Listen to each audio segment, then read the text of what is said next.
আসন্ন শাকিব খানের Prince two সিনেমাতে শাকিব খানের মায়ের চরিত্রে অভিনয় করবেন চিত্রনায়িকা অপু বিশ্বাস।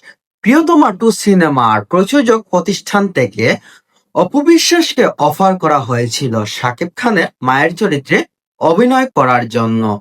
সেই প্রস্তাবে চুক্তিবদ্ধ হলেন চিত্রনায়িকা অপু বিশ্বাস। অপু বিশ্বাস শাকিব খানের মায়ের চরিত্রে অভিনয় করার জন্য রাজি হয়ে গেলেন। এবার দর্শকের মধ্যে শুরু হয়েছে এই নিয়ে অনেক কথাবার্তা। কিভাবে শাকিব খানের মায়ের চরিত্রে অভিনয় করবেন অপু বিশ্বাস? কারণ অপু বিশ্বাস শাকিব খানের নায়িকা। শাকিব খানের নায়িকা হয়ে তিনি 75টির বেশি সিনেমায় অভিনয় করেছেন শাকিব খানের সাথে। এমনকি সেই সবগুলো সিনেমাই ছিল সুপার ডুপার হিট।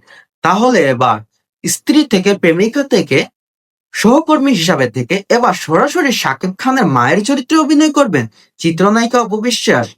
দর্শকরা, ভক্তরা এটা মানতেই পারছেন না। কেন রাজি হলেন অপু বিশ্বাস শাকিব খানের মায়ের চরিত্রে অভিনয়ের জন্য? কেন রাজি হলেন অপু বিশ্বাস? এই নিয়ে চলছে সামাজিক যোগাযোগ মাধ্যমে একের পর এক আলোচনা সমালোচনা। এই প্রস্তাবে রাজি হওয়ার পর থেকেই অপু বিশ্বাস সমালোচনার শিকার হচ্ছেন।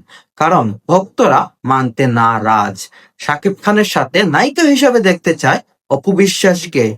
কিন্তু অপু বিশ্বাসের যেই কার্যকলাপের কারণে অপু বিশ্বাস কিভাবে শাকিব খানের মায়ের চরিত্রে অভিনয় করবেন এটা একদমই মেনে নিতে পারছেন না দর্শক।